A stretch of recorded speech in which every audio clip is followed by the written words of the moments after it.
Oye, bienvenidos aquí al Café de la Lluvia. Muchas gracias por estar. Bien hallados. Madre mía, ¿cuánto tiempo, no? Sí, ya Pues unos sí. meses, sí. Ha llovido un mogollón, o sea, pero una barbaridad. Voy a sacarme la chuleta. Voy a sacarme la chuleta que nuestros amigos han preparado un montón de materiales. Hay PowerPoint, ¿no? Sí, hay un PowerPoint. Bueno. Nos vais a hablar, habéis estado recientemente, corregidme si me equivoco, habéis estado allí, ¿no? Habéis estado en los Países Bajos, bueno, hace relativamente poco, y me imagino que habréis anotado muchas cosas, habréis realizado muchas fotografías, y todos esos conocimientos los vais a plasmar aquí para aquellas personas también que vayamos para allá y digamos, jolín, ¿qué voy a visitar? Pues guía con los laberintos del arte. Y muchas más cosas, obviamente, ¿no? Pero me parece muy interesante. ¿Qué os llama la atención de allí, ¿no? Lo primero de todo, ¿no? Como historiadores del arte, obviamente hay muchos, sí, pero unas palabras, ¿no? Unos pequeños trazos. ¿Qué es lo que... ¿Por qué os llama la atención? ¿Por qué vais a para allá? Bueno, pues a ver, yo creo que es algo que ya teníamos planificado hace mucho. Bueno, esta historia la saben algunos amigos nuestros. Intentamos ir allí hasta 3 veces. Con el tema de la pandemia, pues lo tuvimos que cancelar sucesivamente hasta que pudimos ir finalmente este año. Así que se volvió como una cuestión casi vital para nosotros, porque era, si no, un fiasco gordísimo, ¿no? Entonces surgió la idea hace, pues, en la época de la pandemia, 2019, y hasta ahora. Y yo creo que lo que nos movió a ir para Holanda en un primer momento, pues yo qué sé, era pues ir al Rijksmuseum, al Van Gogh Museum, a todo lo que acabamos viendo, ¿no? Y alguna cosa más que no teníamos previsto y que fuimos a verlo también. Bueno, Alegra, no sé si quieres añadir algo más a lo que nos No, comenta bueno, Rubén. ya sabes que somos unos frikis de los museos. Entonces, en un país tan pequeño con tantos museos, teníamos que ir antes o después. Ahora iremos con los museos. Previamente, ¿hay algún museo pufo como hay en Málaga? No, yo no me atrevería a decir eso. Es No, que no, os no. acordáis, ¿no? Del programa que hicisteis de los Sí, museos de sí, Málaga que sí, se sí, puede sí, sí, escuchar. Pues bueno, sí. qué bueno. Pues vamos a empezar y os digo otra cosa. Cuando terminemos con esto de Países Bajos, quedaos Ujú. porque quiero comentar con vosotros una cuestión que ha sido portada de una revista del Corazón y que hay mucha broma o coña, como se quiere decir, acerca de una personaje de la realeza y un caballo, ¿no? Y lo habéis Ujú. visto, ¿no? Yo creo que habéis puesto cosas. Bueno, simplemente comentar. Pero eso al final, cuando terminemos esta parte de Holanda y Bélgica, Países Bajos. Vamos allá. Ámsterdam, comenzamos por Ámsterdam, ¿verdad? Vale, voy a compartir, Comparte ¿vale? pantalla, sí, eso es. Comparte pantalla. Venga. Y por supuesto, bueno, si no os parece mal, supongo que no, pues preguntas que quieren hacer los oyentes, Sí, sí, yo obviamente, Todas las que quieran. lo televidentes, único, como al voy a final. compartir, creo que no puedo ver el chat, No, entonces pero me yo te las interrumpís. digo, no, yo te Por las. eso, por Yo, eso. yo, pregun- yo te hago las preguntas. Vale, ahí se ve negro todo, ¿eh? Cuidado. Vale, voy a dejar de compartir. Es que he dado a compartir solo el PowerPoint y creo que he fallado. Ahí, a ver, toda mi Vale, pantalla, ¿vale? vamos allá. Vamos a ver si ahora. Cuando te veas a ti, es que Ahí sale bien. estás, ahí estás. No, no, al contrario, ahora no me veo. Ahí está, ya, ¿pero qué hago yo ahí? Bueno, en fin, esto no me lo esperaba, ¿eh? Desde Holanda con amor. Así es. Bien, Claro, Bueno, cuéntanos, había que cuéntanos. empezar fuerte. la verdad es que el programa lo hemos llamado nosotros desde Holanda con Amor, pero vamos a empezar indicando que Holanda ya no es Holanda. Porque Holanda en 2019, bueno, el gobierno holandés se planteó un poco darle una vuelta a su propia imagen, a su propia marca como país y sustituirlo por lo que nosotros llamamos Países Bajos de Netherlands en inglés. Lo que pasa que esto, que ya os digo, que se planteó un poco en 2019 y a 2020, pues bueno, le pilló la pandemia de por medio, pero si busquéis información en páginas oficiales, instituciones oficiales holandesas, vais a ver que ya la marca que se utiliza, por así decirlo, es la de los Países Bajos. ¿Y por qué han planteado este cambio de imagen de marca a nivel país? pues es muy sencillo. O sea, y tiene que ver un poco con un tema que sale mucho en el programa, que es el del turismo masificado, ¿no? O sea, ellos un poco reivindicando la totalidad de los Países Bajos, porque Holanda realmente son solamente dos regiones, cuando los Países Bajos son 12 provincias. Un poco lo que buscan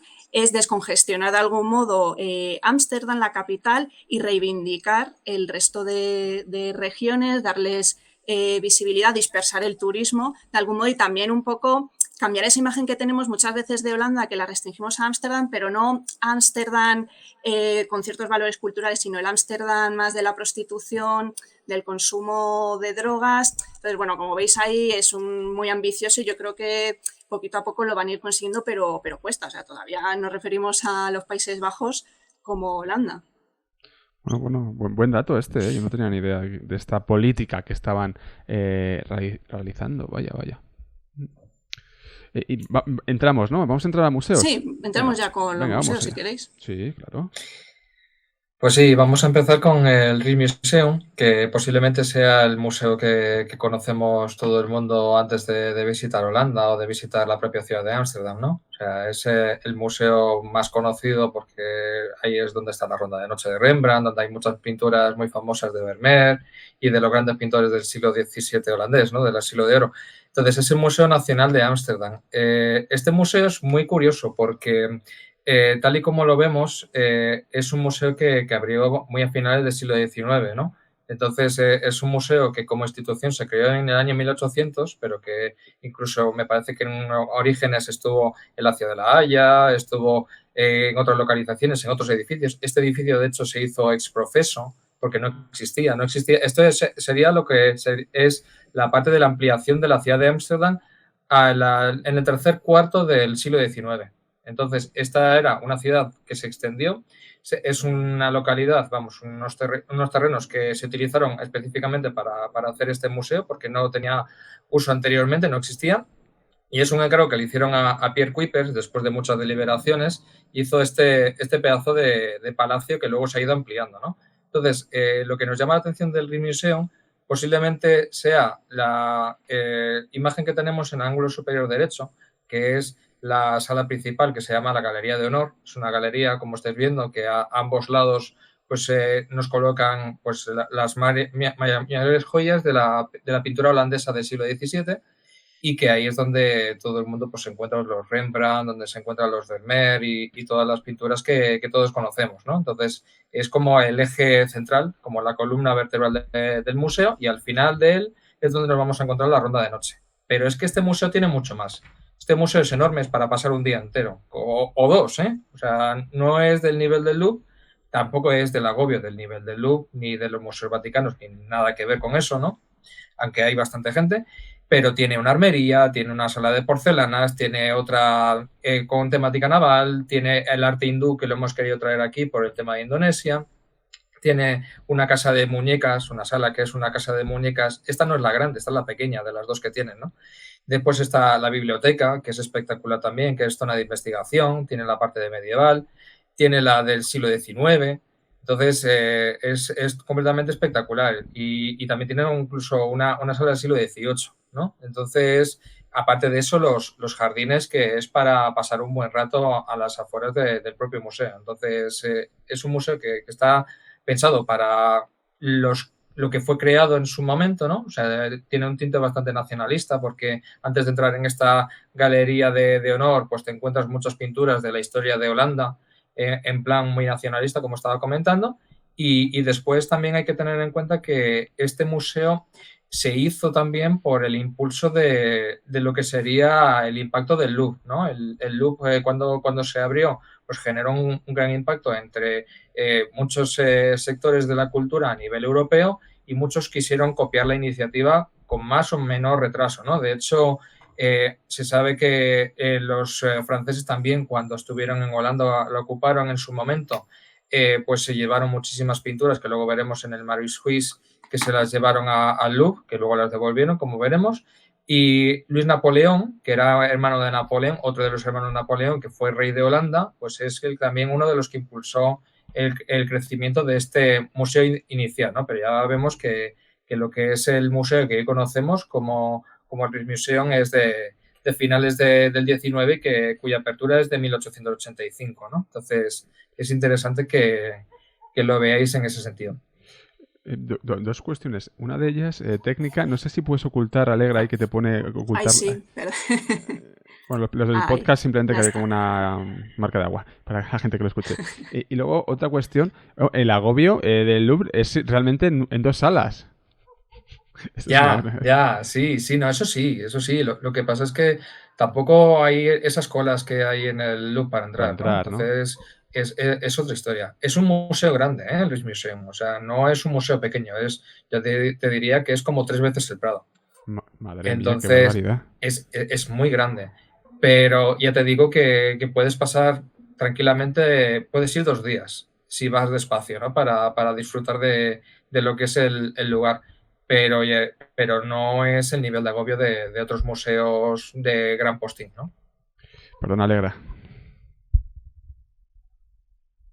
Pues seguimos ahí. Sí, Manuel, no sé si quieres añadir alguna cosilla No, más. Sí, vamos a vamos añadir cosas avanzando. del Sí. discurso, ¿no? Que nos parecieron muy interesantes, de cómo lo afrontaban desde el Rijksmuseum, con recursos muy sencillos, nada caros, pero muy comprometidos desde el punto de vista social y de lo que se espera también de un museo y que llama mucho la atención, por lo menos a nosotros, ¿no? Sí, bueno, no solo en este museo, sino en varios de los que visitamos en Países Bajos, observamos pues la inclusión de este tipo de cartelas que podéis ver al lado pues, de retratos, o sea, obras, digamos, de géneros tradicionales del arte, pero con cartelas que con un breve texto intentaban darte un poco la vuelta, dejarte pensando sobre qué podía haber detrás de la obra. Y son cartelas que, como decía Manuel, es un método súper sencillo, pero es bastante efectivo, ¿no? Y que por un lado nos muestra el poder que puede tener una cartela, incluso con un mensaje tan breve, de condicionarnos o más bien de influirnos, ¿no? La mirada nuestra como espectador. Y son cartelas que abordan temáticas un poco desde la perspectiva de los estudios de género, del poscolonialismo, y por ejemplo en este caso nos hace un poco reflexionar sobre detrás de estos retratos que son maravillosos desde el punto de vista artístico, cómo detrás de ese encargo que costaría sus buenos dineros, detrás de esa indumentaria, de esas joyas que llevan los dos retratados,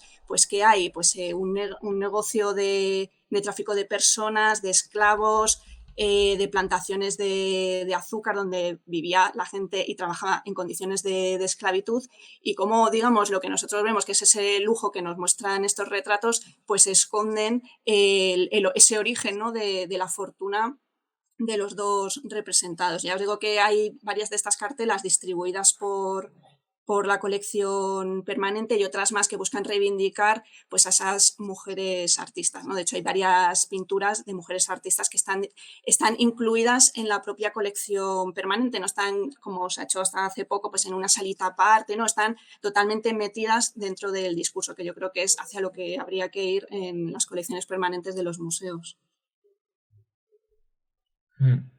Sí, ahí habría que aportar 2 cosas, ¿no? En primer lugar, nos parece muy valiente que una institución como el Rijksmuseum haya decidido coger y aquellas pinturas que se prestaban a hablar del tema de la esclavitud, sobre todo de la esclavitud americana, las colonias americanas holandesas, los cultivos de azúcar. A mí personalmente me cambió la visión sobre el azúcar y sobre las pinturas de esta época, como os podéis imaginar, porque no solamente eran estos 2 retratos, que eran retratos de Rembrandt, o sea, que es que eran personas que se habían enriquecido mediante la esclavitud de seres humanos de africanos en América, y que con ese dinero que habían obtenido, que se habían hecho muy ricos y que era un negocio completamente legal en esa época, pues habían pagado un retrato de Rembrandt, que visto hoy en día nos parece casi hasta escandaloso, aunque nunca hay que perder de vista el punto de vista del siglo XVII, que sería lo más normal del mundo, ¿no? Entonces, eso no solamente a través de esos retratos, sino a través de la concepción de la iglesia calvinista holandesa con respecto a la esclavitud.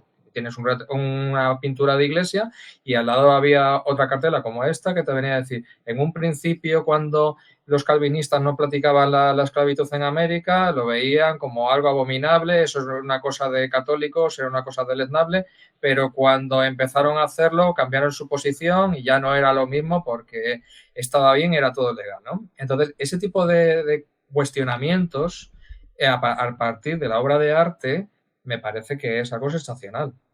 Otra cosa sí que al espectador sí que le cambia la mirada.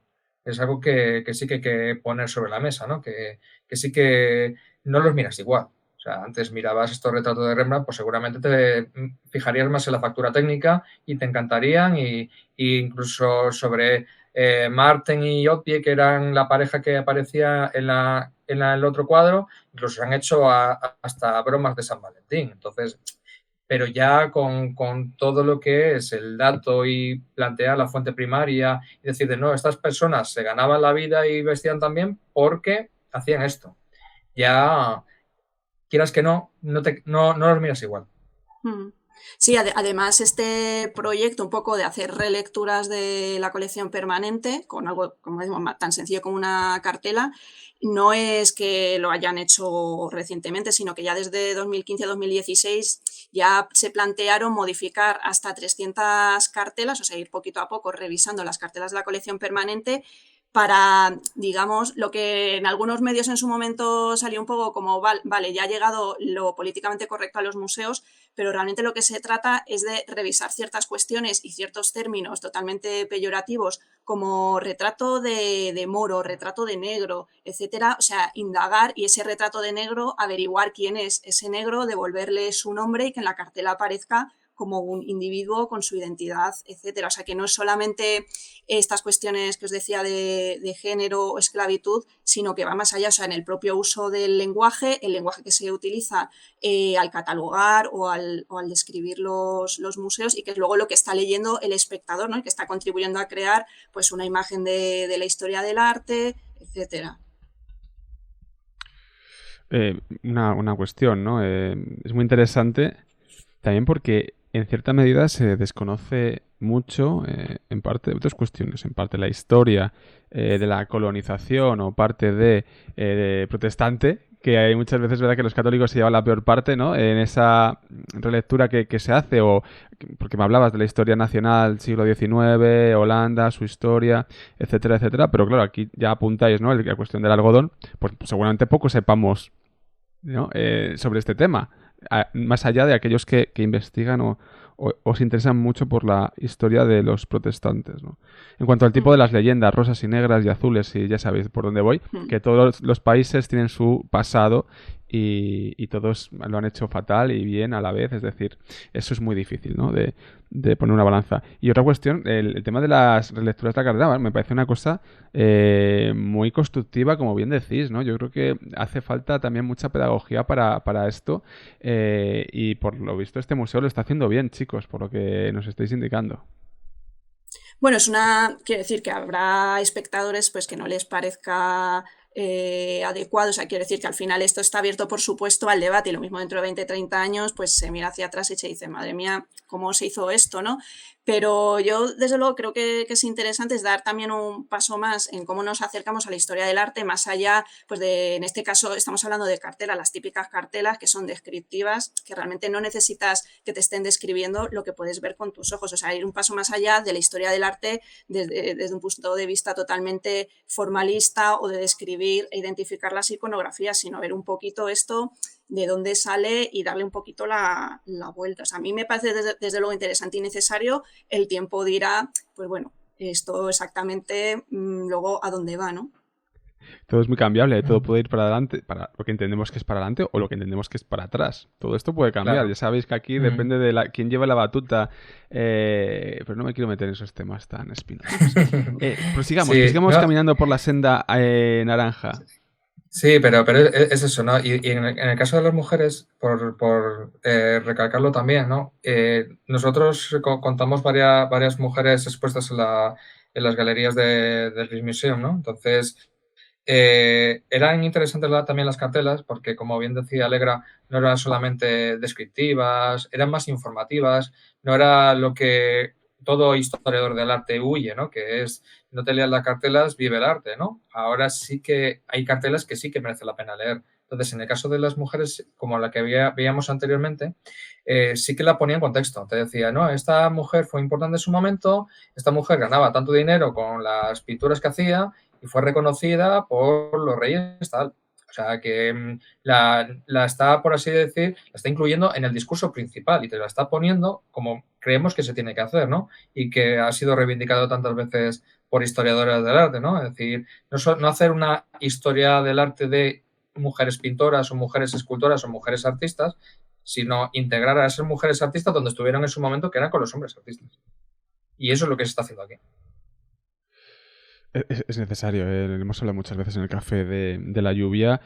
Tuvimos Elisa Garrido hace relativamente poco que trabaja, ¿no? Investiga la ilustración científica y hablaba, ¿no? También de las mujeres, que es que no podemos entender, también lo hemos hablado con Patricia González, no puedes entender las mujeres como algo que esté en un sitio y historia de las mujeres, ¿no? O sea, hay que entenderlo todo como un todo, ¿no? En cierta medida. Es muy interesante lo que estáis apuntando, chicos. La verdad es que sí, muy necesario.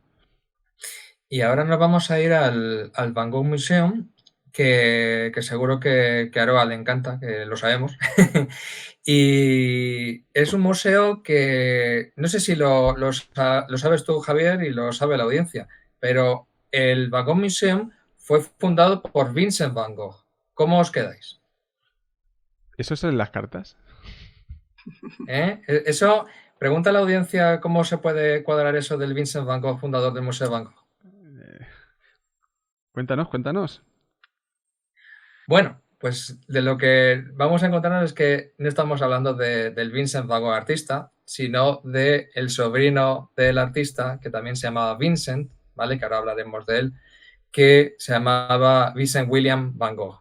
Entonces, que es el que movió todo para fundar el museo. Ahora, luego hablaremos de lo que es la historia del museo, que también es muy interesante.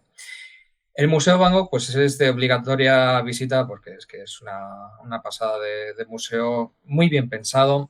Es un museo reciente, es un museo que se abrió en los años 70, no existía como tal hasta entonces, ¿no? Entonces, es un museo interesante en muchos sentidos. ¿Sabes que el Museo Van Gogh del artista que menos obra tiene es del propio Van Gogh? O Me lo sea, podía imaginar, Me lo podía imaginar. Pues es sorprendente, mira, tengo el dato. Hay 240 trabajos de Van Gogh, en realidad son un poco menos, ¿no? Son 205 pinturas de Van Gogh, 500 dibujos de Van Gogh, 4 cuadernos que están reflejados en la pantalla, que ahora los vamos a ver, 850 de las 903 cartas que Van Gogh le envió a su hermano Theo, ilustraciones de la época, grabados japoneses, etcétera, ¿no? Bueno, pues hay 270 pinturas de artistas de la época de Van Gogh que no son Van Gogh, 680 dibujos de artistas de la época de Van Gogh que no son Van Gogh y de entre esas y 120 esculturas. Esta fotografía que veis en el ángulo superior derecho me parece muy clarividente de lo que estamos hablando. Ninguna de esas obras es de Van Gogh. Y me parece que es una gran idea a la hora de montar una casa museo o un museo dedicado a un artista como es el caso de Van Gogh. Lo último que uno espera como visitante cuando va a ver el Museo Van Gogh es ver obras de otros artistas. Pero es que resulta que las obras de estos otros artistas ayudan a entender perfectamente a Van Gogh, lo cual no sería así si solamente estuviéramos viendo obras de Van Gogh de diferentes épocas, aunque estas obras estuvieran colocadas cronológicamente, porque nos faltaría el contexto, nos faltaría saber en qué se fijó Van Gogh, qué hacían otros artistas en su época, con quién se carteaba, con quién tenía relación, con quién se llevaba bien, con quién se llevaba mal. Ese tipo de cosas es lo que nos ayuda a entender a Van Gogh. De hecho, muchas de las cosas de las instalaciones que allí tienen puestas, porque es un museo que, como en la buena tradición holandesa, pues tira mucho de tecnología y de ciencia y de ingeniería, pues tiene muchísimos recursos que el público puede utilizar. Por ejemplo, en el ángulo inferior derecho estáis viendo los 4 cuadernos de Van Gogh de los cuales estaba haciendo referencia, que son 4 cuadernos de dibujos, todos escaneados que tú les puedes seleccionar y ir pasando página a página de manera interactiva. Y tú vas viendo todo lo que fue dibujando Van Gogh en cada uno de los cuadernos. No vas a tener el cuaderno allí expuesto en una vitrina porque no te va a hacer falta, pero puedes ir pasando las páginas y irte enterando de qué iba dibujando Van Gogh en cada momento. Después también, en la parte central, Van Gogh era una persona que se interesó mucho, leyó muchos libros sobre teoría del arte, sobre todo sobre teoría del arte del color. Era un gran especialista en tema de color. O sea, eso nos ayuda a entender la personalidad de Van Gogh, que tenía una formación muy sólida a nivel teórico. Él mismo teorizaba, aunque no dejó nada escrito más allá de las cartas a su hermano, en las cuales también planteaba sus propias teorías. Y es muy interesante para conocer al Van Gogh real y para desacreditar la visión romántica del Van Gogh loco y del Van Gogh que no se controlaba, ¿no? Y después en la otra imagen, que también es muy interesante, es una pantalla en la cual, y lo que no parece es la silla que estaba a su lado, ¿no? Uno se sentaba ahí y empezaba a hacer dibujos utilizando este sistema de perspectiva, ¿no? Y en esa pantalla tú dibujabas lo que te saliera, ¿no? Había gente que lo hacía mejor y otros peor, ¿no? Y luego podías guardar el resultado. Es una tablet, en definitiva, ¿no? Pero que son cosas, ideas de perspectiva que se le ocurrían a Van Gogh, que luego él aplicó en sus pinturas para sus paisajes o por sus composiciones, y que la tienes ahí para acercarte a lo que es Van Gogh. Entonces, es muy interesante por todo esto que estamos diciendo, ¿no? Que es un museo en el cual tú sales sabiendo mucho sobre Van Gogh, aunque no hayas leído ni las cartas a Theo, ni tengas experiencia previa en Van Gogh. De todas maneras, cómo cambia la visión y la mirada de un artista cuando tienes documentación de su época, del contexto que vivió y sus cartas. Es que las cartas de Theo, que yo las tengo en casa, bueno, en un librito, me las he leído ya hace tiempo, la verdad, y es interesantísimo cómo conoces ahí a la figura, ¿no? Me parece impresionante. Y es verdad que quitas un poco esa nebulosa romántica, tanto en Van Gogh como en otros autores, y también el romanticismo que se le da en el arte, que habéis visto y lo seguís viendo, a la locura, ¿no? Se romantiza mucho la locura. Se piensa que si este autor es increíble es por la locura. Yo con Alegra, contigo, acuérdate, hablamos acerca del Greco, que uno de los por qué el Greco pintaba así, y se decía, ¿no? En cierta medida que podía que tuviese algo de locura, ¿no? Este es un caballo con el que vais a tener que cabalgar toda vuestra vida como historiadores del arte, entiendo. Que a ver, que habrá artistas locos, no digo que no, pero que es algo que está ahí permanentemente. Sí, se puede decir que el peso del desconocimiento y de la falta de cultura es obcecado, y que hay que trabajar pues, para culturizar y para dar a conocer las cosas con un poquito de rigor. Sí, es un caballo de batalla que está ahí. Por tanto, dentro del marco de la docencia, entiendo que cuando nos adentramos en la asignatura de Historia del Arte, ya sea en el instituto o, bueno, ya obviamente la carrera es otra historia, ¿no? Pero cuando son las edades más tempranas y se quiere ver arte, aparte de ver la obra, analizar la técnica de la obra, también hay que entender y comprender al artista, ¿no? Que esto es complejo, entiendo también, ¿no? Porque luego las horas lectivas son pocas. Pues sería lo recomendable, la verdad. Yo la verdad es que no tenía muchas oportunidades de dar historia del arte porque es una asignatura que se da en segundo bachillerato y es complicada cogerla porque es la golosina que todo profesor del departamento quiere, ¿no? Entonces se la queda siempre el más veterano o la más veterana. Entonces, pero además el enfoque que se le ha dado desde hace mucho pues es siempre como muy utilitarista, muy descriptiva, y donde se pierde mucho esto que estamos hablando. Entonces es una pena, es una pena. Yo cuando he dado la asignatura he intentado darle ese otro enfoque, pero entiendo que como se trabaja también en la EBAU y que se piden características y estar todo el rato con un análisis muy formalista, pues todas estas cosas que son las que realmente enganchan a la gente, pues se acaban perdiendo, ¿no? Bueno, seguimos, pero es interesante este punto que hemos abordado. Los amigos del café pueden comentarlo también en el chat, lo que quieran. Seguimos. Y ahora sí, vamos con la historia del museo, que es muy interesante. Bueno, sabemos, yo creo que todo el mundo tiene en su cabeza la idea de que Van Gogh tenía el apoyo moral y pecuniario de su hermano, ¿no? De Theo, que era el que le estaba financiando y comprando sus obras e intentando exhibirlas y todo esto, pues que resulta que el hermano de Van Gogh se murió al año siguiente. Entonces, los que realmente han creado la figura de Van Gogh, tal y como la conocemos hoy en día, no son ni Van Gogh ni su hermano Theo, ¿vale? Sino la cuñada de Van Gogh, que la tenemos aquí, que era Joe, y su sobrino, que es Vincent William, que os he mencionado antes y que aquí le tenemos ya de mucho más anciano en el año 74, cuando ya estaba abierto el museo, ¿no? Entonces, ellos dos son los que tuvieron a su cargo, como herencia vital y como testamento de Theo Van Gogh, pues llevar a cabo pues la limpieza de la fortuna crítica del propio Van Gogh, porque ahora vamos a ver que Van Gogh era un don nadie completamente cuando se murió, a nivel de crítica y de todo. Y lo primero que hicieron pues fue, pues por una parte, intentar hacer exposiciones pequeñas en las que se diera a conocer a Van Gogh, y al mismo tiempo se trabajó en ediciones muy tempranas de las cartas a Theo, porque es que las tenían casi todas en casa, ¿no? Todo porque las conservó muy bien Theo. Entonces, eso se trabajó a la par. Y lo que se hizo en un primer momento, pues fueron varias...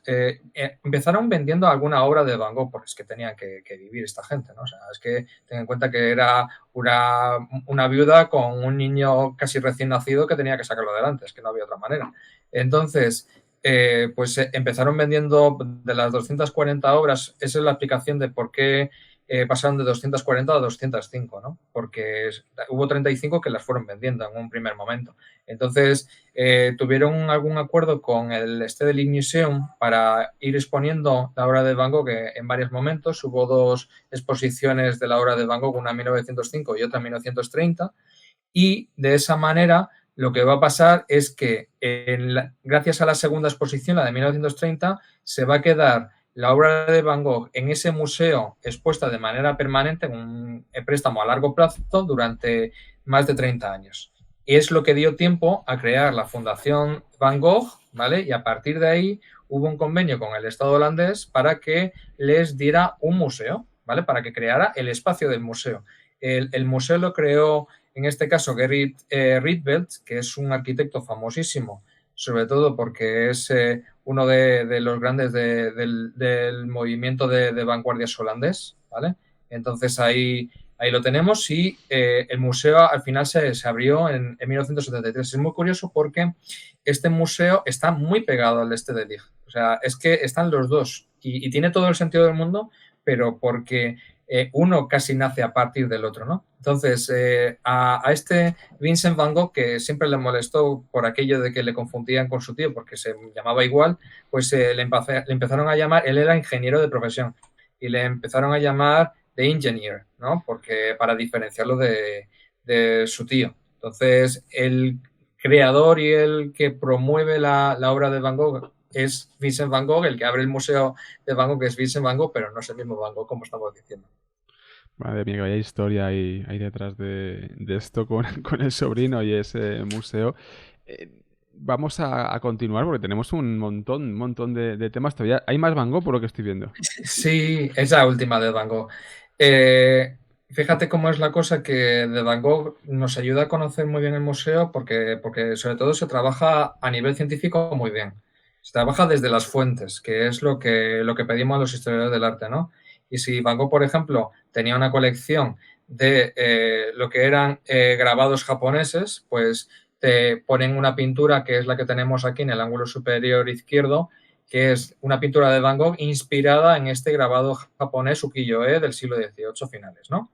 Entonces, es muy interesante ver cómo a las variaciones que hace Van Gogh sobre ese grabado, lo que le llega a él, lo que él hace después y que luego le influencia muchísimo. O, por ejemplo, cuando muere Van Gogh, que sale en un periódico local en el Pontas, en Auvers, que se llama l'Echo Potosien, ¿no? Entonces, en el Eco Pontonsien lo que viene a decir es una noticia local, un suceso, ¿no? Que el domingo 27 de julio un tal Van Gogh, ¿vale? Es que era así, era un tal Van Gogh, ¿vale? De 37 años, holandés, artista pintor, que estaba de paso por Auvers, se ha disparado con un revólver en los campos y que le han llevado a casa y se murió a las pocas horas. Eso es lo que te dicen, eso es Van Gogh en 1890, no es más que esto. Entonces, es muy interesante darte cuenta de quién era en su momento, ¿no? Y después todo lo que se ha recuperado de él y la magnitud que tiene hoy en día. Y después también una cosa que te dicen en el museo, hay muchos tópicos que hay sobre la vida de Van Gogh, que yo creo que lo ha promovido pues muchas series, también películas, etcétera, ¿no? Que es ¿cuál fue la última obra que pintó Van Gogh antes de pegarse el tiro, etcétera, etcétera? Y la polémica sobre cómo pudo morir, etcétera, etcétera, ¿no? Pues siempre se suele decir, esta obra que tenemos en el ángulo inferior izquierdo, ¿vale? Que tenemos ahí, que es la última obra de Van Gogh, ¿no? Entonces, eso no es así. Eso es lo que nos han dicho las películas, El campo de trigo con cuervos, de 1890, es lo que todo el mundo tiene en el imaginario, la última pintura de Van Gogh. Y yo creo que todo el mundo pues se la meten doblada con esta pintura. Porque siempre es lo que nos han dicho, aparece en los libros de texto, y no es esa. Pero vamos a ver, ¿cómo va a aparecer perdóname, ¿cómo va a aparecer en los libros de texto? No puede ser. Es decir, pues sí, si no es, sí. No es. Porque haya tópicos, pero en un libro de texto no puede aparecer una cosa que no sea correcta, ¿no? ¿Que no? Entonces, resulta que en el propio museo te dicen, quitando ellos el tópico, que eso es educar, ¿no? Y dicen, no, perdona. La última pintura de Van Gogh no es esta. Es esta otra, que es las raíces de un árbol, y te la muestran y te dicen, es esta, la última que pinto. Y además es que tú notas que esa pintura está inacabada. Y te lo crees. Y que está basado en documentación y es una cosa seria. Entonces, así es como se presenta a un artista y darle la profundidad y la seriedad y el rigor que necesita. Jolín, pues yo no tenía ni idea. Hay que ver el libro de texto, Manuel, alegra. Nosotros tampoco, pero ya lo sabemos. Bueno, parece que vamos a hablar de otro artista, pintor, otro grande, Rembrandt. Sí, eso es. Hemos empezado con Museo de Bellas Artes, con el Rijksmuseum, hemos pasado a Museo de Artista, Museo Van Gogh, y ahora vamos a Casa Museo, también Museo de Artista, porque efectivamente es una vivienda donde vivió Rembrandt. No nació en ella, sino que la compró y ya, pues ya siendo una persona crecida, pues residió en ella unos 20 años. Es una casa museo que además vamos a comentar tres, que las tres están en Ámsterdam, que nos sirve para ver un poco el debate, que no sé los oyentes lo que pensarán al respecto, el debate sobre hasta qué punto estas casas que pertenecieron a un artista, etcétera, deben reconstruirse los espacios o no. De hecho, lo vamos a ver en la historia de esta casa museo de Rembrandt, ¿no? Porque tal como la vemos ahora no es como estuvo cuando se abrió a comienzos, ¿no? Entonces, bueno, Rembrandt vivió, como sabéis, en el siglo XVII. Él compra esta casa en 1639 en un barrio que en esos momentos pues, era un barrio donde vivían pues, numerosos artistas, comerciantes judíos de origen portugués, y la verdad es que la adquirió por una importantísima suma de dinero, que eso luego le va a dar bastantes problemas. Vivió, pues como he dicho, allí 20 años, realizó algunas de sus obras maestras y bueno, allí incluso pues nació uno de sus hijos, Titus, y llegó a montar un taller, pero no un taller en el sentido de que te viene un chico o un niño pequeño y le enseñas desde sus primeros pasos, ¿no? como pintor, sino que era un poco un taller con alumnos pensado casi como lugar de impartición de cursos de perfeccionamiento, es decir, que te venían ya pintores que habían recibido esa formación inicial y con otros maestros y venían a recibir esos cursos de perfeccionamiento con un artista de renombre como era Rembrandt. Y la verdad es que estos cursos o estas clases de perfeccionamiento van a ser una de las grandes vías de financiación que va a tener él durante muchos años. Pero ¿qué va a pasar? Que a finales de la década de 1650 pues va a empezar a tener problemas financieros. Además, Rembrandt da la sensación un poco que era algo manirroto, le gustaba pues tener un buen estilo de vida. También le encantaba el tema de coleccionismo, de arte, de curiosidades que podéis imaginar que suponía un gasto de dinero importante. También llegó a hacer ciertas inversiones de dinero que no salieron muy bien. Entonces tuvo que vender esta casa por mucho menos dinero de la que lo compró y se tuvo que trasladar a otra zona a vivir de alquiler. Entonces esta casa, digamos que deja de vivir Rembrandt allí. A lo largo del tiempo pues va a sufrir diferentes modificaciones, los usos van a ir variando según las necesidades del momento, y ya a comienzos del siglo XX se propone que se convierta en museo pues, de uno de los grandes artistas de Holanda, y el ayuntamiento de Ámsterdam pues, va a comprar esta casa museo, y es ahí donde empieza ese debate que os decía de pero ¿reconstruimos la casa tal como Rembrandt la pudo habitar o no? E inicialmente se dijo que no, que se iba a destinar la casa a una suerte de sala de exposiciones, y el exterior sí que se restauró, pero el interior era completamente moderno. Se abre en 1911 con esta fórmula que os he dicho de ese interior contemporáneo para exponer dibujos y grabados de Rembrandt, y se llegará a comprar el edificio que veis a la izquierda, porque uno de los problemas que tienen las casas museo de las que vamos a hablar es que van creciendo en visitantes. Es necesario establecer una serie de servicios pues, para los visitantes, pues la recepción, pues para dejar abrigos, tema audioguías, incluso cafeterías, y normalmente pues van a comprar un edificio adyacente para hacer esta instalación, ¿no?, de esas comodidades para el visitante. ¿Y cómo realizan esta reconstrucción? Para que estos ambientes pues, sean lo más fieles a esa casa que Rembrandt habitó. Pues digamos que la reconstrucción surge un poco de esta desgracia, esta bancarrota que sufrió Rembrandt, porque lo que se hizo fue coger un inventario de todos los bienes que tenía Rembrandt en la casa. Este inventario se realizó cuando pues, él efectivamente se vio que no podía seguir pagando esas cuotas, o si queremos llamar las letras de la hipoteca, ¿no?, de su vivienda, y en ese inventario se iba habitación por habitación, incluyendo absolutamente todos los bienes que tenía. Entonces, tomando como punto de partida ese inventario y después pues, grabados o pinturas en las que se piensa o se sabe que Rembrandt representó espacios reales de esa casa, pues se ha llegado a hacer la reconstrucción que estáis viendo aquí, ¿no?, que son diferentes habitaciones con diversos usos, pues desde la cocina, la antecámara donde Rembrandt recibía a sus clientes, el estudio de Rembrandt, el gabinete de curiosidades que veis arriba a la izquierda, pues con fósiles, armas de diferentes culturas de ultramar, fósiles, etcétera. O sea, como veis, es una reconstrucción que está muy bien documentada, o sea, de la importancia que tiene para muchas veces las casas museo esa documentación de archivo, tanto documentos escritos como documentación gráfica, ¿no?, para reconstruir estos ambientes. Hemos hecho una encuesta en Twitch acerca de esto, si deben bueno, he puesto readaptar, pero realmente sería reconstruir las casas museos de los artistas, y nada, simplemente como apunte, nos dicen también en el chat, aparte de votar, que bueno, Nos y Ross, que cree que depende mucho del artista, de su casa final, y si creó allí las obras. Hay muchos factores, ¿no?, en definitiva, los que entra en juego esto, de lo que estamos hablando. Claro, es que también hay que pensar que se ha tomado esa documentación para reconstruir lo más fielmente posible los espacios, pero no todos los elementos, sobre todo de mobiliario, son originales del siglo XVII. Es decir, se ha intentado, o me imagino que se ha intentado ir adquiriendo pues, esculturas que se sabe que en el siglo XVII estaban, digamos, en el mercado de coleccionista, ¿no?, de la Holanda del momento, pero también hay mobiliario que se ha hecho ya en el siglo XX un poco imitando el estilo del mobiliario del barroco. Entonces, muchas veces el debate viene porque estás introduciendo elementos que no son auténticos, en el sentido de que no son de la época, ¿no? Es un poco el debate que ya os digo que es muy común leerlo en relación con cualquier casa museo. Madre mía, la verdad es que es alucinante.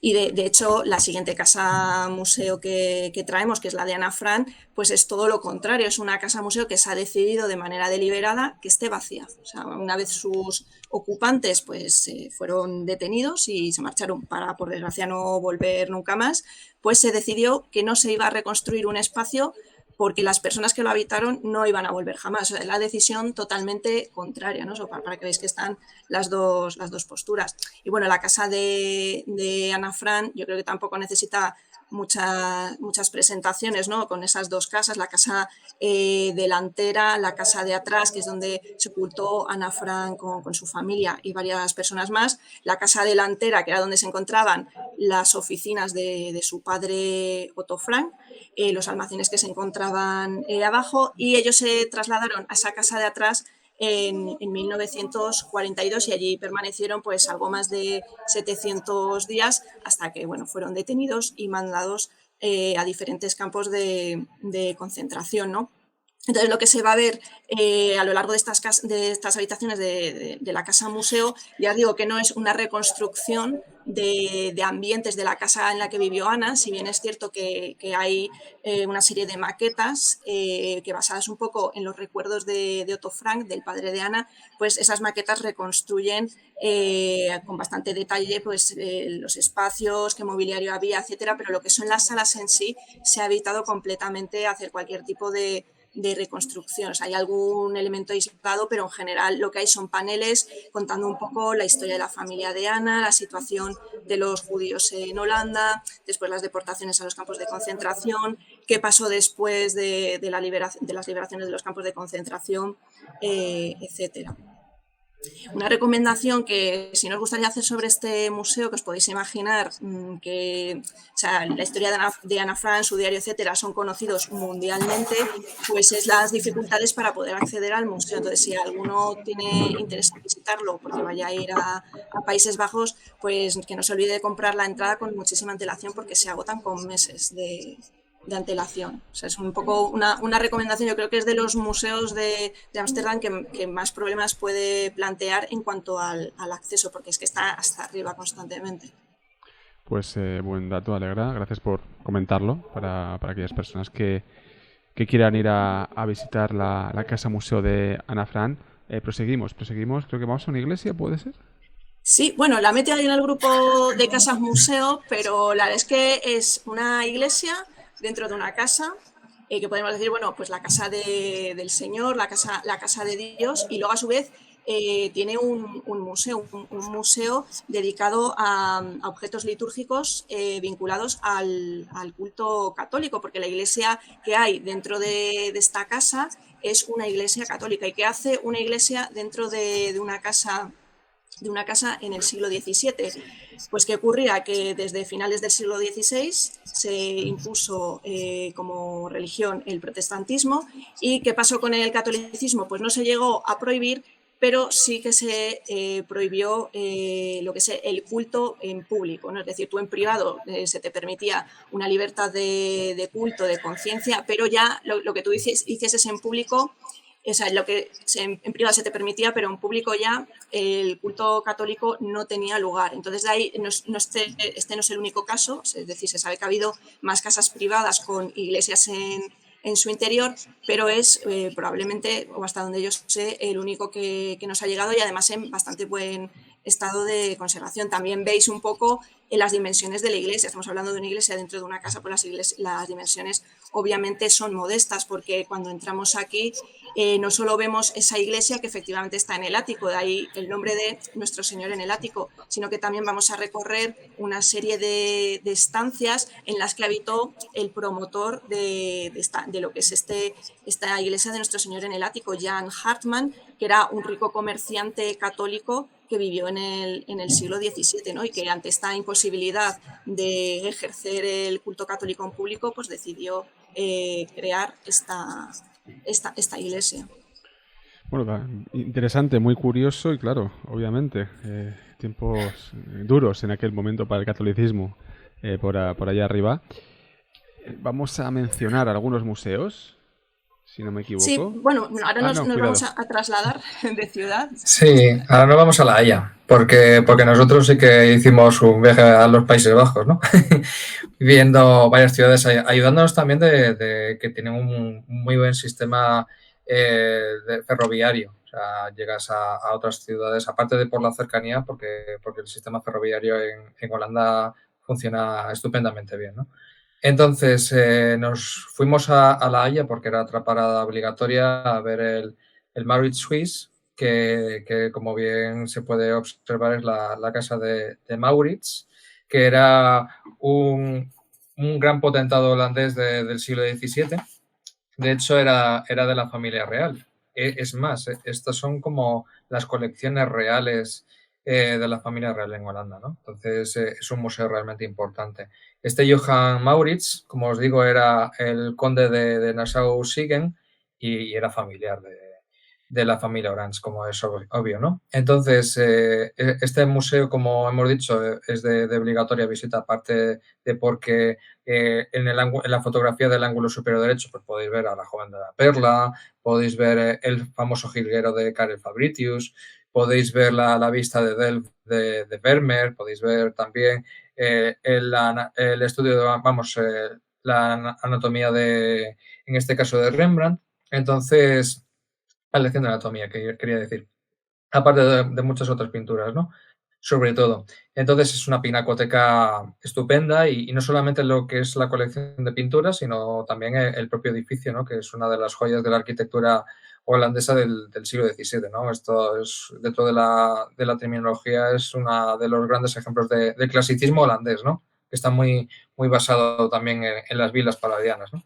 Entonces, en ese sentido, aquí sí volvemos a encontrarnos con temas espinosos y que están muy bien trabajados por parte del museo a partir de la museografía. Y os preguntaréis, ¿quién era este señor Johan Maurits? ¿No? Pues este señor, aparte de ser un gran potentado y de ser una miembro de la alta nobleza de la Holanda de la época, de los Países Bajos de la época, pues era un señor que estuvo siendo gobernador o estatuder de la colonia holandesa en Brasil durante 7 años y aquí tenéis pues un modelo de escultura del propio Johan Maurits y en esta cartela nos está hablando claramente de dónde provino el dinero de Maurits. Pues el dinero de Maurits vino directamente de la esclavitud, ¿no? ¿Por qué? Porque es que este señor en 7 años que estuvo de gobernador en la colonia holandesa de América, se trajo de la zona de lo que sería la Costa de Oro africana, se trajo hasta 24.000 esclavos africanos, ¿vale? Que se dice pronto. No queremos hacer las cuentas porque es una salvajada. ¿Cuántos? 24.000, se lee ahí abajo, Madre en el mía. segundo párrafo, Abajo, casi hacia el final. Sí. 24.000 esclavos africanos fueron transportados desde Brasil bajo su autoridad. Entonces, este señor hizo, aparte de que era noble, aparte de que era parte de la familia real, aparte de su sueldo de gobernador y de estatuder, etcétera, etcétera, este señor se enriqueció claramente a través de la esclavitud. Y el palacio que hemos visto, el Mauritshuis, está hecho con ese dinero. ¿Cuál es el asunto que hay que deslindar aquí? Porque cuando uno lee esta cartela, lo primero que le lleva a pensar es que tanto el continente como el contenido fueron a través de los dineros de la esclavitud, lo cual no es así, ¿vale? Lo que se pagó con esos dineros fueron el propio palacio, que no está mal ya de por sí, porque es un palacio que tiene, me parece que hasta 2 o 3 pisos, ¿vale? Es un señor palacio, ¿no? Pero las pinturas famosas que tenemos ahí no son de esa época, son posteriores, ¿vale? O sea, las pinturas de la época de Maurits, pues se llevó a varios pintores también de la época para retratar pues a la gente de las colonias, como estamos viendo. Se llevó también a otros pintores para representar a la fauna, ese tipo de cosas, pero las pinturas famosas del museo no son de esa época. A Franz Posch es el que se llevó para paisajes y para vistas, ¿no? Y a Eckhout es el que se llevó para la flora y la fauna, como las 2 tortugas que tenéis ahí, que están peleándose, ¿no? Entonces, del resto de las obras del Mauritshuis son posteriores, ¿vale? Además es el primer museo público que se abrió en Holanda, antes incluso que el Rijksmuseum, ¿no? Este museo se abrió al público en 1774, lo cual es muy llamativo. O sea, tener en cuenta que el Museo del Prado se abrió ya en el siglo XIX, ¿no? Entonces, antes de que se llamase Museo del Prado, como es evidente. Entonces, con la invasión francesa en 1795 se llevaron todas esas obras a Louvre, como hemos dicho. Después de Waterloo es cuando se recuperan, ¿vale? Y después, por ejemplo, la vista de Delft de Vermeer entra en 1838, la lección de anatomía del doctor Tulpe en 1828, 10 años antes, el jilguero de Karel Fabritius en 1894, las otras obras pues entran un poquito después. Entonces, es muy llamativo que señalar esto, ¿no? Que el continente sí se hizo con el dinero de la esclavitud, el contenido no. El contenido es posterior, que sí, que ha ensalzado mucho a lo que es el museo de la familia real, ¿no? Y después vamos a pasar al otro asunto que es muy llamativo y que hay que destacar, que es que varias de las pinturas que nos encontramos en el Mauritshuis no sabemos exactamente a quién pertenecen, ¿vale? No sabemos a quién pertenece, ¿por qué? Porque son obras que sabemos que formaron parte del saqueo y el expolio de los nazis en la Segunda Guerra Mundial a personas que vivían en Holanda, que luego no se ha podido identificar de quiénes eran.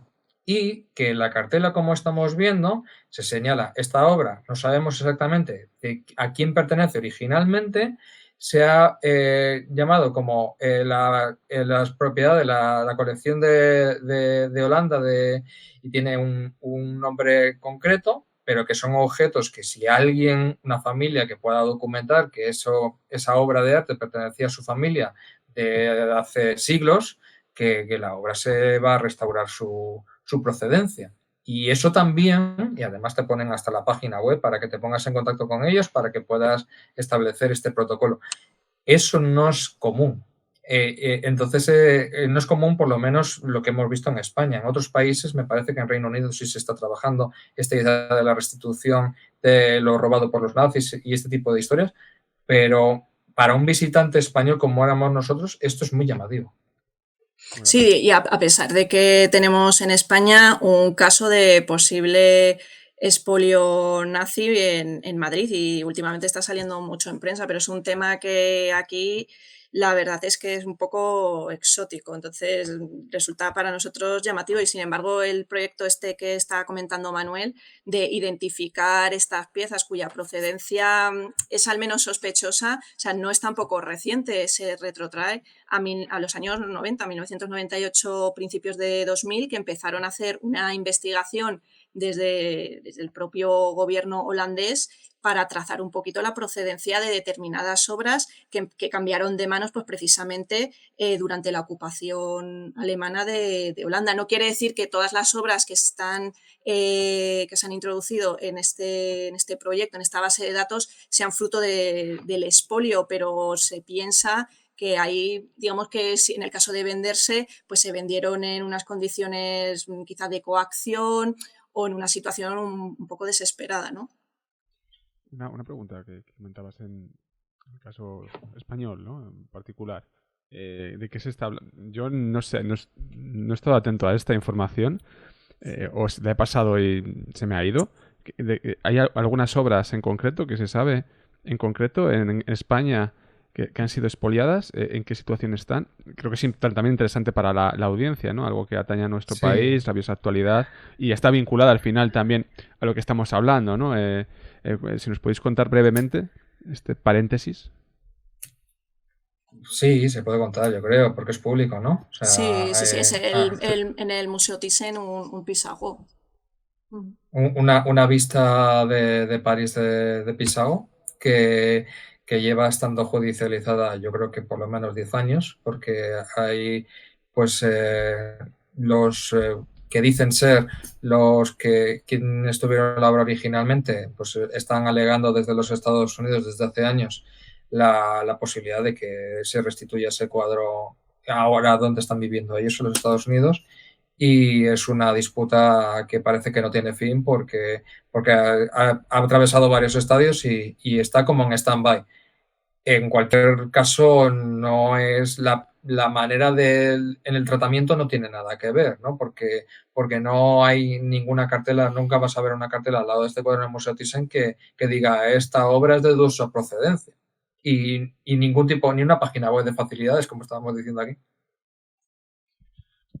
Seguiremos el caso, ¿eh? Yo no sé por qué este caso no lo había seguido. O le pasa desaparecido, pero tampoco. Pero es una cuestión rara, ¿no? Porque es algo muy. Quiero decir que es algo que suena, ¿no? Que te puede chirriar. En todo caso, investigaremos acerca de esta información. Comentadnos más cosas. Pues después de La Haya vamos a ir a Haarlem, que está más cerca de La Haya. De hecho, en Haarlem vivían varios artistas que luego trabajaban mucho en Ámsterdam, porque son localidades que están muy cercanas, ¿no? Entonces, había una colonia muy grande de pintores en Haarlem. Y vamos al Museo Frans Hals en Haarlem, que es espectacular también, de todo por la manera en cómo plantean el discurso, ¿no? Aquí tenéis, pues, aparte de la fachada, estas 4 fotos que veis en la parte superior son las taquillas. Son fotografías de las taquillas donde tú puedes meter, yo qué sé, el bolso, el abrigo o cosas que lleves que te vayan a molestar durante la visita, tú las metes ahí, ¿no? Y es un juego muy interesante, ¿no? Porque le han dado una vuelta muy moderna a lo que es la visión del museo, con fotografías actuales, como estáis viendo, entremezcladas con obras de la colección.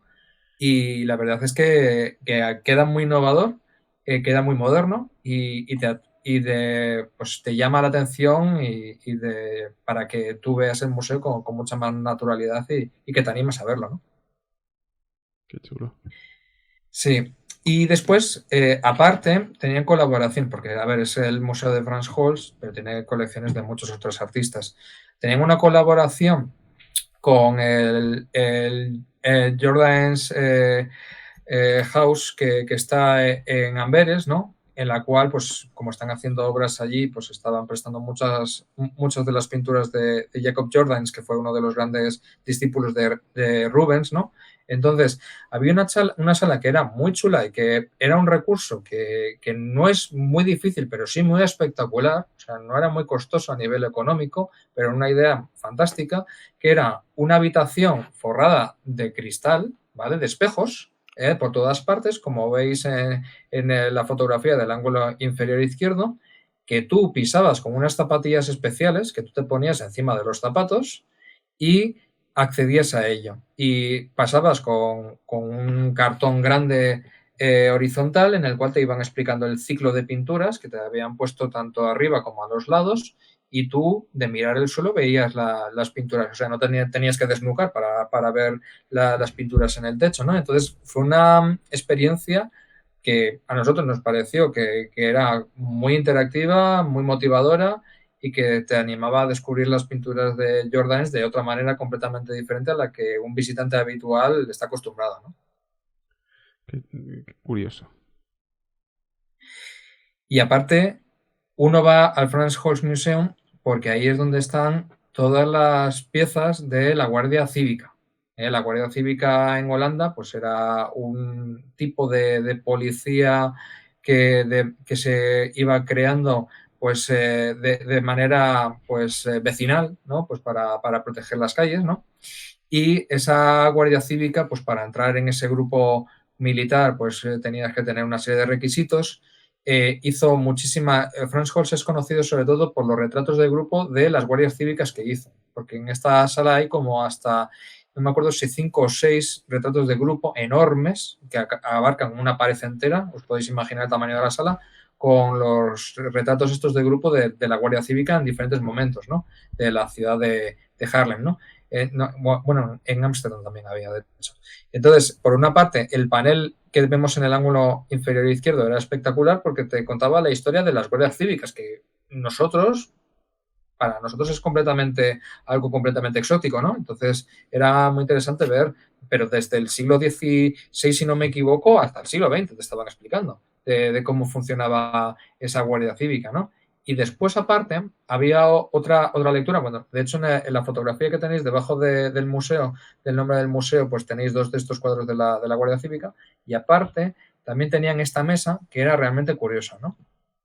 Sí, es otra de estas relecturas que vas por las salas del museo y te lo encuentras ahí y te hace pensar, ¿no? Y darle una vuelta un poco a lo que tienes alrededor. Y en este caso, bueno, como podéis ver, es una instalación también en idea muy sencilla, ¿no? Una mesa dispuesta de forma triangular con una serie de platos, pero es una mesa a la que no hay nadie sentado, ¿no? Y esta instalación se llamaba, si traducido al castellano, adivina quién viene también a cenar, ¿no? Es decir, ya ese también nos está dando a entender que se está intentando visibilizar o reivindicar a alguien que normalmente ha estado fuera del discurso histórico. Y en este caso, esta instalación es de una artista y activista que se llama Patricia Karsenhut, que ella lo que plantea es que las invitadas, que también van a venir a cenar, pues son mujeres afroamericanas que a lo largo de la historia pues han estado presentes, pero se las ha olvidado. Entonces, una manera de reivindicar sus aportaciones, pero es que además tiene no solo darle una vuelta a estos retratos de Guardia Cívica que están en sus banquetes, sino que a su vez está criticando a una obra muy importante del feminismo, el arte feminista, si lo queréis llamar así, de los años 70, que es la llamada The Dinner Party de Judy Chicago, que planteaba exactamente lo mismo, ¿no? Una mesa triangular en la que las que iban a comer pues eran una serie de mujeres en general, que habían sido olvidadas por la historia. Pero ¿qué pasaba? Y de ahí la crítica que hace Patricia Kersenhut, que esas mujeres eran fundamentalmente pues, mujeres occidentales, blancas, etcétera. Entonces, como veis, es una lectura que se está haciendo en el Franz Holz Museum a esas guardias cívicas pues masculinas, etcétera, con una serie de connotaciones, pero a su vez está criticando incluso una obra que supuestamente es una obra feminista, pero que a su vez se está dejando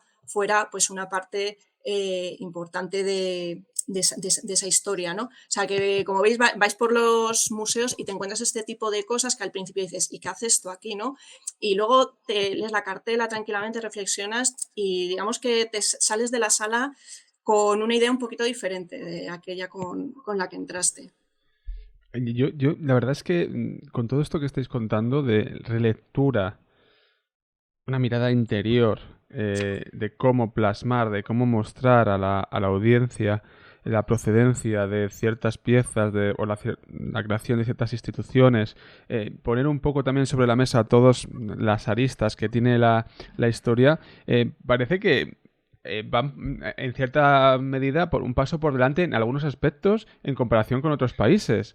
Hay en lugares que no hay ni cartela prácticamente, es decir, contempla lo que ve el arte, pero no hay un contexto. Esto hemos visto, o son cartelas muy simples, ¿no? La verdad es que esta vuelta de tuerca necesaria, obviamente, esta relectura, aquí queda muchísimo camino por recorrer en otros lugares, no hablo solamente de España, porque según de que en España también haya museos e instituciones que estén muy trabajadas o que hayan trabajado mucho eso, no lo sé.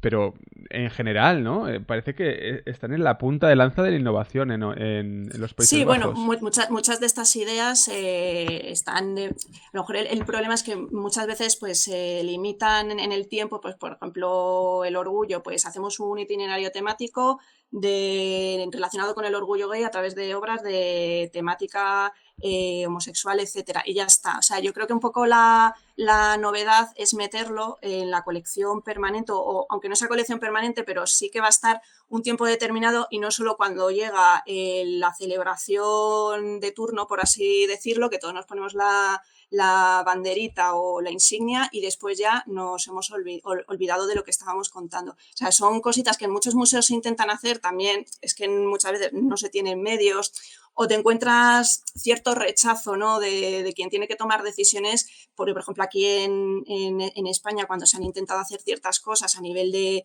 utilizar lenguaje de otra manera en las cartelas o plantear determinados discursos, es que se ha echado la prensa encima, determinados sectores de la sociedad.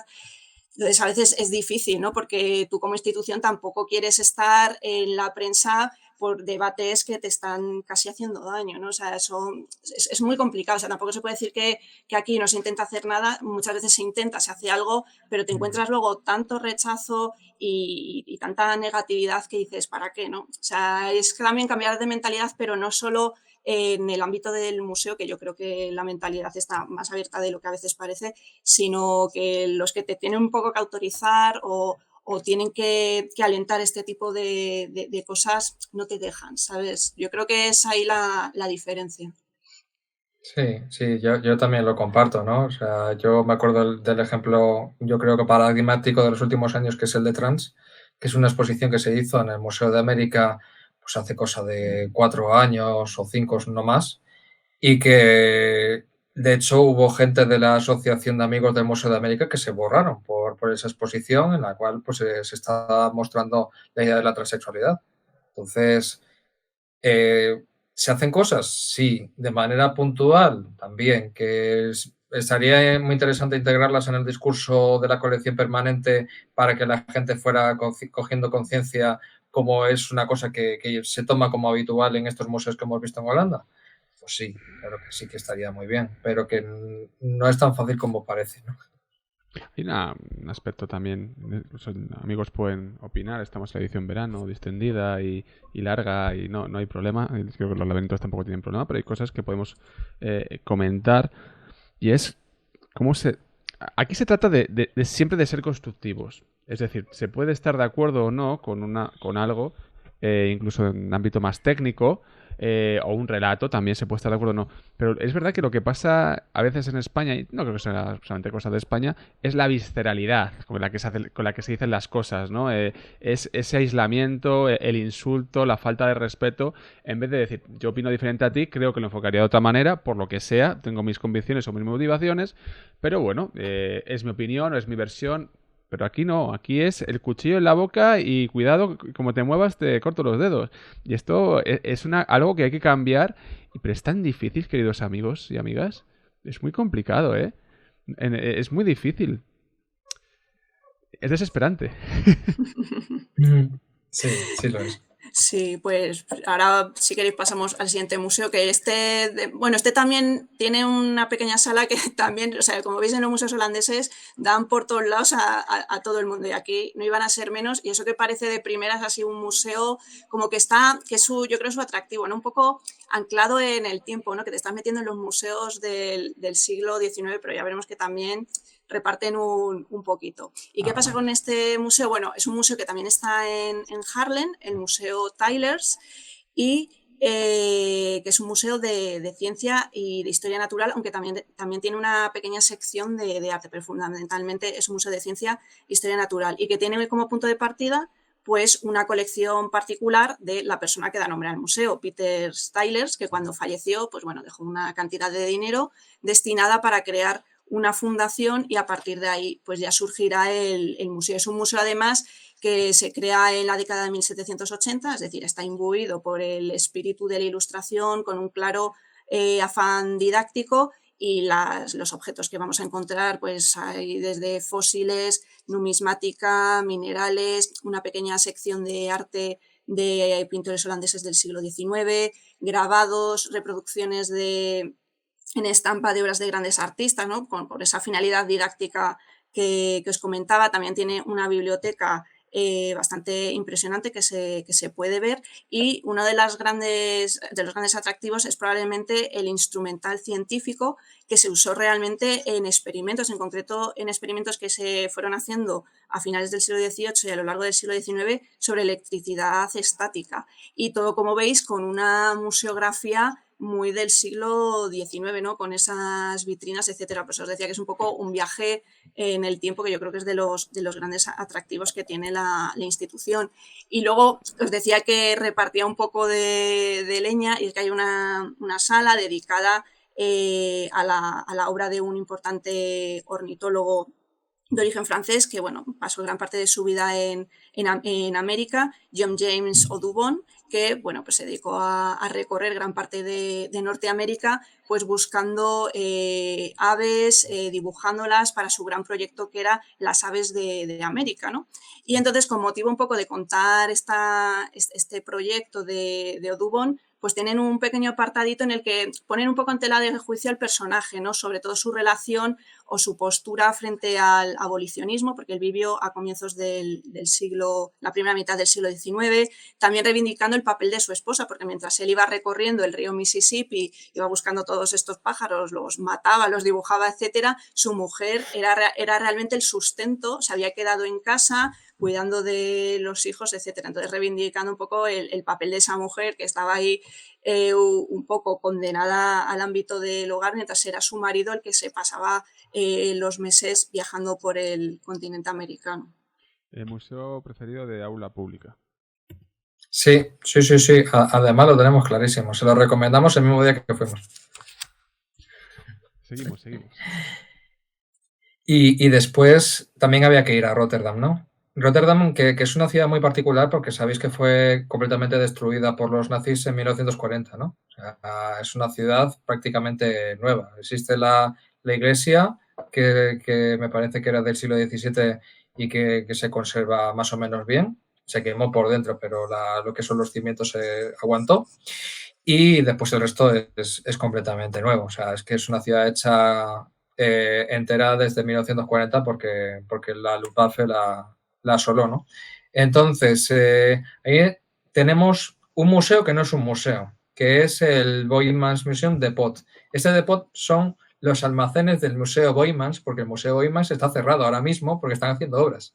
Entonces, para meter las obras del Museo Boijmans, crearon este museo, que no sé si lo llaman popularmente el Tiesto, porque como veis hay árboles arriba, ¿vale? Y tiene forma de maceta. Entonces, este museo en realidad son los peines, son el almacén donde han metido todas las obras del museo mientras están haciendo la reforma gorda que es la del propio museo. Entonces, es muy interesante porque tú lo que estás visitando realmente son los almacenes. Es como un almacén abierto donde ves los peines, donde ves la obra expuesta de una manera que no te puedes imaginar en tu vida porque son por diferentes pisos. Tú vas subiendo, no sé si eran como 5 o 6 pisos, eran muchos pisos que tú tenías que subir con ascensor o por la escalera, ¿no? Y tú a lo largo de toda la subida pues te ibas encontrando pues en sus vitrinas por las diferentes obras sin ningún tipo de orden cronológico ni explicativo, porque no ibas a ver un museo, ibas a ver un almacén. Bueno. Sí, como apoyo lo que tiene el visitante es una aplicación que te puedes descargar, entonces tú te acercas a una serie de puntos donde, si no recuerdo mal, era un código QR, lo lees y entonces dentro de la aplicación pues puedes navegar por las diferentes fichas de las piezas pues, que están en esa vitrina, en el peine, etcétera. Y es como dice Manuel, o sea, no hay en general el orden tradicional que podemos encontrar en el museo, un orden cronológico o una organización por escuelas. Muchas veces la clasificación responde a criterios de conservación de los bienes culturales, que es por materiales, ¿no? Obviamente, pues ciertos materiales requieren unas condiciones ambientales específicas y no los puedes mezclar, por así decirlo. Entonces, de primeras desconcierta un poco porque primero no te está contando en apariencia nada, no hay un discurso cronológico de una sucesión de estilos, etcétera, y luego que no sabes, tampoco ves al mismo tiempo todas las piezas, porque no todos los peines de las pinturas están desplegados de manera que se puedan ver. Entonces, muchas piezas las ves como se observa en la fotografía, un poco de refilón, intuyendo lo que pueda haber ahí, pero realmente no lo estás viendo. Entonces, es un poco desconcertante, la verdad, y al principio seguramente es un poco confuso porque estás rodeado completamente de peines, de vitrinas, de instalaciones con mobiliario, con objetos de diseño y demás. Madre mía, esta es la nota curiosa, yo creo, ¿no? En cuanto que es donde han almacenado todas las cosas, los lienzos del museo y demás. La maceta. Bueno. ¿Esto es el último, puede ser? ¿O esto es...? Sí, esto es ya es el mismo. el mismo es el mismo, porque perdonadme. o sea, Sí. la mayor parte de la visita, que Es además más. hay visitas guiadas que te puedes apuntar, me imagino que en inglés, holandés y no sé si en algún idioma más, y entras lo que hemos visto antes, a los propios peines, tampoco puedes hacer gran cosa, obviamente, no puedes tocar las obras ni nada, pero digamos que la mayor parte de la visita gira en torno a ver las obras en lo que serían los almacenes, pero sin embargo hay una sala que digamos que el visitante casi respira con tranquilidad porque dice, vaya, aquí están ya las obras expuestas de una manera un poco normal, ¿no? Por así decirlo. ¿Y qué es esta sala que hace aquí?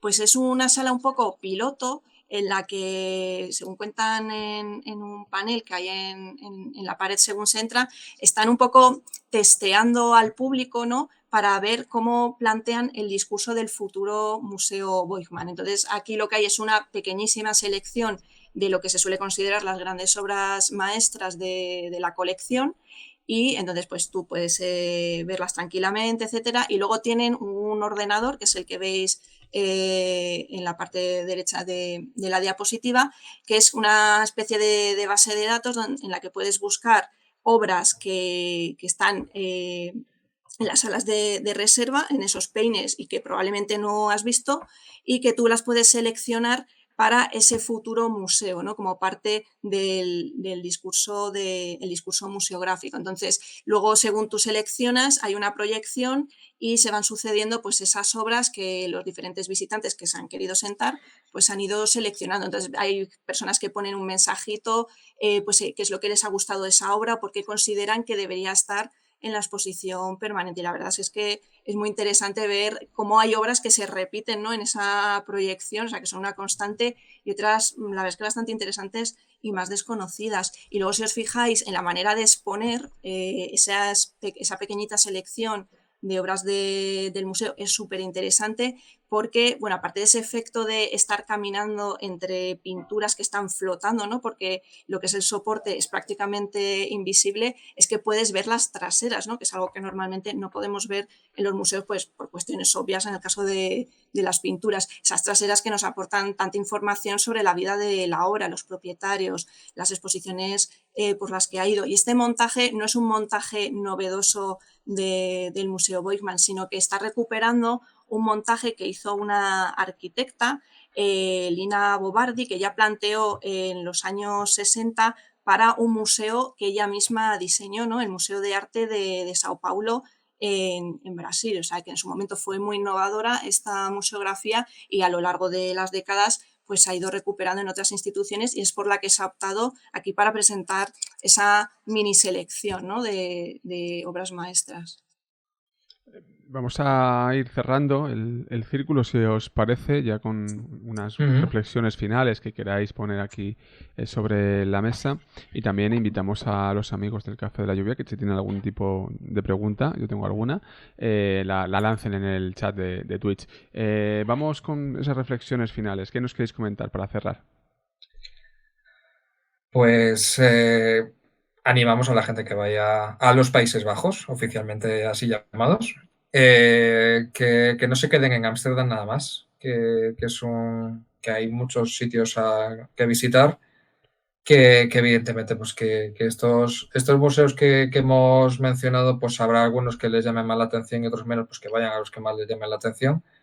Que en el caso de este último, que también compren la entrada con antelación, porque si no, no entras, porque en este caso es todo ultra mega digital y Sí, si allí no te vende la entrada. Es obligatorio ir con entrada comprada, o sea, no hay una taquilla allí.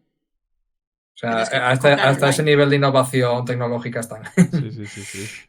Y no, y que además que son ciudades muy, muy disfrutables, las que pues el clima entendemos que es bueno pues en entretiempo, ¿no? Y que el trato con la gente también es bueno. Entonces, la verdad es que nosotros nos lo pasamos muy bien. Bueno. Si hay alguna pregunta, que la lancen ahora o que hayan para siempre. Yo sí tengo alguna cuestión. ¿Habéis visto, porque esto pasa mucho, alguna obra que os haya impresionado en cuanto a las dimensiones? Es decir, pensábamos que iba a ser de una dimensión en concreto, ¿no? Y la hemos visto y nos ha asombrado. Suele pasar mejor con obras o muy pequeñitas, que en un libro de texto la ves grande, por así decirlo, ampliada, o al revés, ¿no? Obras que en un libro de texto pues lo ves como lo ves, pequeño, porque sale la obra sin una perspectiva, que no hay una persona delante de la obra, y luego pues es enorme, ¿no? ¿Os habéis llevado alguna impresión de estas? Quizá con la ronda de noche. Sí, que igual sí que era un poco más grande de lo que yo tenía en mi cabeza. Pero en general, es que ¿sabes lo que pasa? Que hubo tanta información que nos llevamos de todo esto que hemos expuesto hoy aquí, que nos llamó tanto la atención que eso igual se nos quedó en un segundo plano.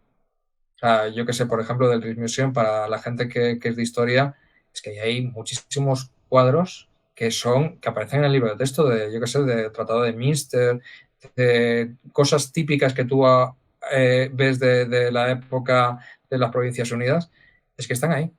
Entonces, te quedas con esas otras cosas, ¿no? Es decir, la cantidad de discursos, la cantidad de recursos, la cantidad de cosas que se pueden hacer aquí porque están estas colecciones aquí expuestas. Un mogollón de salas, ¿no? O sea, yo que sé, por ejemplo, el contexto naval, que igual posiblemente para nosotros no nos dice tanto, porque tenemos el Museo Naval, pero fuera de eso no, allí es muy importante. Y tú ves los almirantes, hay reproducciones de barcos a escala, o sea, es una cosa que eso sí que te llama la atención, pero porque es muy exótico para ti. Ya veo, ya veo. Si hay alguna pregunta, es el momento. Si no, mira, aquí tenemos a Pelusa. Aquí detrás mía. Chicos, vamos a hacer una cosa, si tenéis tiempo. Vamos a hacer una ligera pausa. O sea, os pongo en segundo plano un momento. Comento un par de cosas con los oyentes y comentamos una portada. Yo no la he visto, o sea que yo creo que mucho no voy a comentar, bueno, pero la vas bueno, a ver. adelante. Yo creo que tú, Manuel, la has visto, ¿no? Sí, sé de lo que hablas.